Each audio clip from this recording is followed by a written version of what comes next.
ఈరోజు దేవుని హెచ్చరిక. ఫిలిప్పీయులకు రాసిన పత్రిక 1వ అధ్యాయం 27వ వచనం.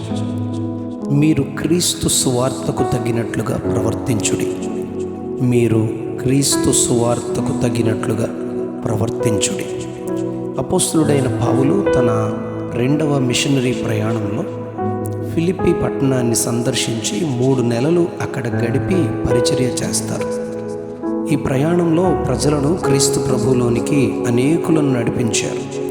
తన 3వ మిషనరీ ప్రయాణంలో లూదియాయను వ్యాపారస్తురాలు కుటుంబాన్ని రక్షణలోనికి నడిపించినట్లు 16వ అధ్యాయం 13-15 వచనాల్లో గమనిస్తాం.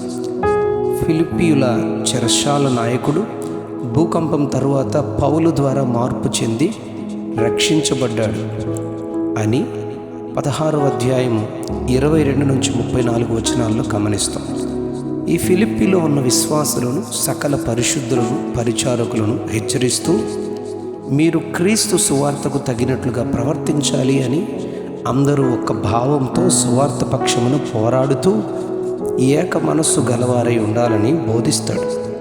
ఫిలిప్పీ పత్రిక 2వ అధ్యాయం 12వ వచనంలో పౌలను నేను మీతో ఉన్నాను, మీకు దూరంగా ఉన్నను, మీ సొంత రక్షణను భయముతోనూ వణుకుతోనూ కాపాడుకుంటూ కొనసాగించాలి అని బోధిస్తారు. 3వ యోహాను 3వ వచనంలో గాయుతో యోహాను ఇట్లా మాట్లాడతారు. మీ సత్య ప్రవర్తనను గూర్చి సహోదరులు సాక్ష్యము చెప్పగా విని బహుగా సంతోషించాను అని మాట్లాడతారు. యాకోబు పత్రిక 1వ అధ్యాయం 22వ వచనంలో మీరు వాక్యము వినువారు మాత్రమే అయ్యుండి మిమ్మును మీరు మోసపరుచుకొనకుండా వాక్య ప్రకారం ప్రవర్తించాలి అని యాకోబు బోధిస్తారు. యాకోబు పత్రిక 2వ అధ్యాయం 8వ వచనంలో బాగుగా ప్రవర్తించువారు నిన్ను వలె నీ పొరుగు వారిని ప్రేమించాలి అని చెబుతారు.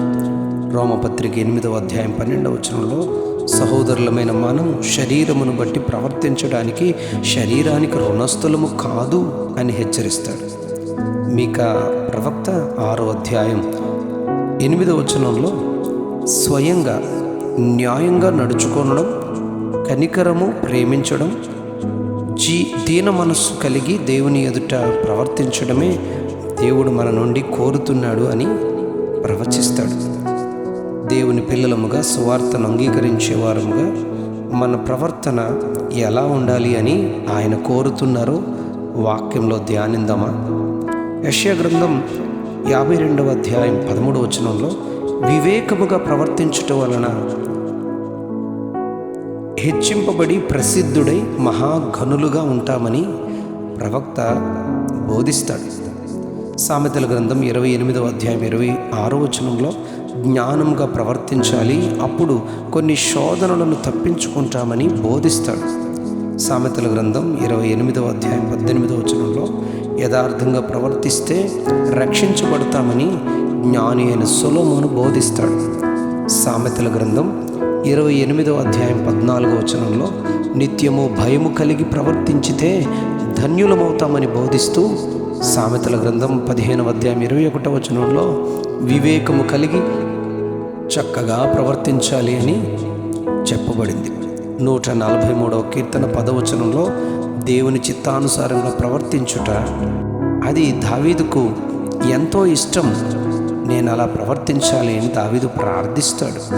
119వ కీర్తన 167వ వచనంలో నేను ఆయన శాసనములను బట్టి ప్రవర్తిస్తున్నాను, అది నాకు అతి ప్రియమైనది అని తన అభిరుచిని దావీదు చెబుతాడు. యోబు గ్రంథం 17వ అధ్యాయం 7వ వచనంలో 9వ వచనంలో నీతి మార్గము విడువక ప్రవర్తించువాడు అంతకంతకు బలము పొందుతారు అని బోధిస్తాడు.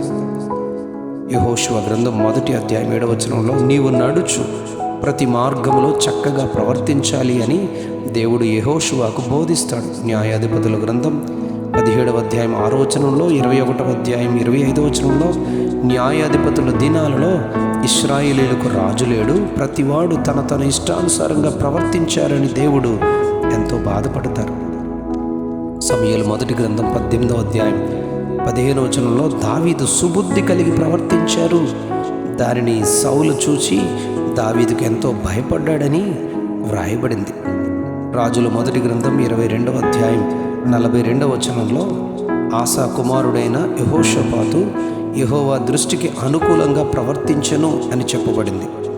2వ దినవృత్తాంతాలు 22వ అధ్యాయం 2-3 వచనాల్లో అహజ్యా తల్లి అతల్యాకు దుర్మార్గముగా ప్రవర్తించుట నేర్పించింది అతని నాశనానికి అతని తల్లి అయిన అతల్య కారణమని వాక్యంలో చెప్పబడింది. దేవుని పిల్లలమైన మనము క్రీస్తు సువార్తకు తగినట్లుగా వాక్య ప్రకారం జీవించాలి అని దేవుడు మన ప్రవర్తనను గూర్చి హెచ్చరిస్తున్నారు. అట్టి వివేక ప్రవర్తన, జ్ఞానము గల ప్రవర్తన, యథార్థ ప్రవర్తన, నిత్యము దైవ భయము కలిగిన ప్రవర్తన, చక్కని ప్రవర్తన, దైవ చిత్తానుసారమైన ప్రవర్తన, వాక్యానుసారమైన ప్రవర్తన, నీతి మార్గమును విడువని ప్రవర్తన, చక్కని ప్రవర్తన కలిగి జీవించు కృపను ఆయన నుండి పొందుకొందుముగాక. Amen, amen, amen. మీరు క్రీస్తు సువార్తకు తగినట్లుగా ప్రవర్తించుడి. మీరు క్రీస్తు సువార్తకు తగినట్లుగా ప్రవర్తించుడి. ఆమెన్.